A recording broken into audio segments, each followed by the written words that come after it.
सृष्टि जहाँ लगी तनु भारी, दस मुख बसवती नर नारी, आय सुकरहि सकल भय भीता, नवहि आई नित चरण विनीता, रामचरित मानस मिलि गावा, तुलसीदास की कथा सुनावा।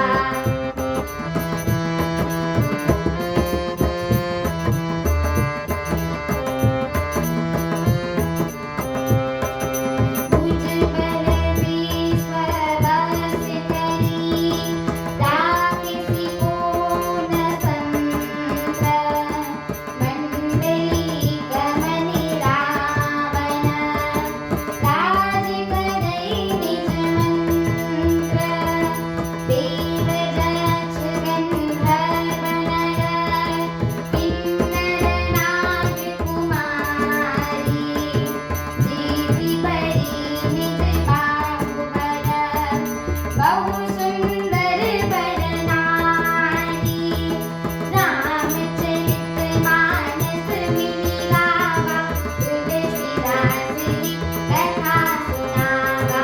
रामचरित मानस मिलि गावा, तुलसीदास की कथा सुनावा। अर्थात सभी राक्षस मनमाना रूप बना सकते थे एवं आसुरी माया जानते थे। उनकी दया धर्म स्वप्न में भी नहीं था। एक बार सभा में बैठे हुए रावण ने अपने अगणित परिवार को देखा। पुत्र पौत्र कुटुंबी और सेवक ढेर के ढेर थे।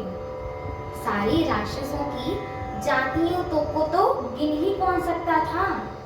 अपनी सेना को देखकर स्वभाव से अभिमानी रावण क्रोध और गर्व में सरी हुई वाणी बोला कि हे समस्त राक्षसों के दलों, सुनो, देवगण ही हमारे शत्रु हैं। वे सामने आकर युद्ध नहीं करते हैं, बलवान शत्रु को देखकर भाग जाते हैं। उनका मरण एक ही उपाय से हो सकता है। मैं समझाकर कहता हूँ, आप उसे सुनो। उनके बल को बढ़ाने वाले ब्राह्मण भोजन, यज्ञ, हवन और श्रद्धा, इन सब में जाकर तुम बाधा डालो। भूख से दुर्बल और बलहीन होकर देवता सहज ही में आ मिलेंगे। तब उनको मैं मार डालूंगा अथवा भली भांति अपनी अधीन करके सर्वथा पराधीन करके छोड़ दूंगा। फिर उसने मेघनाथ को बुलावा आया और शिखा पढ़ाकर उसके बल और देवताओं के प्रति वैर भाव को उत्तेजना दी। फिर कहा कि हे पुत्र, जो देवता रण में धीर और बलवान हैं और जिन्हें लड़ने का अभिमान है, उन्हें युद्ध में जीतकर बाधा लाना। बेटे ने उठकर पिता की आज्ञा को शिरोधार्य किया। इसी तरह उसने सबको आज्ञा दी कि आप भी हाथ में गदा लेकर चलिए।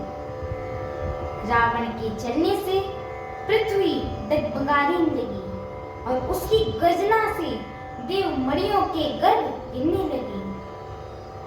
रावण को क्रोध सहित आते हुए सुनकर देवताओं ने सुमेरु पर्वत की गुफाएं तकी एवं दिक्पाल ने सारे सुंदर लोगों को रावण ने सूना कर दिया एवं वह बार बार भारी सिंह गर्जना करके देवताओं को ललकार ललकार कर अपशब्द बोलता था।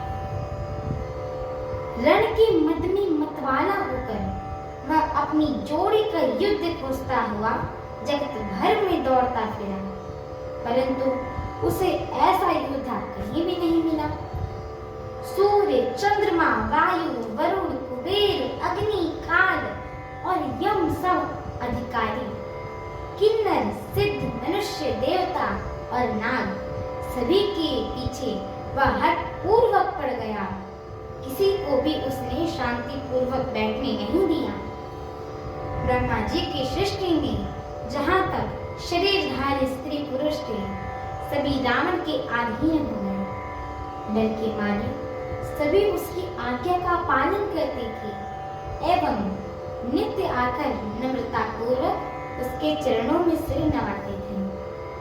उसने भुजाओं के बल से सारे विश्व को वश में कर रखा था, किसी को स्वतंत्र नहीं रहने दिया था।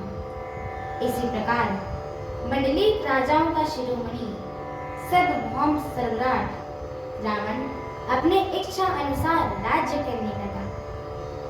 देवता, यक्ष, गंधर्व, मनुष्य, किन्नर और नागों की कन्याओं तथा बहुत सी अन्य सुंदरी और उत्तम स्त्रियों को उसने अपनी भुजाओं के बल से जीतकर ब्याह लिया था।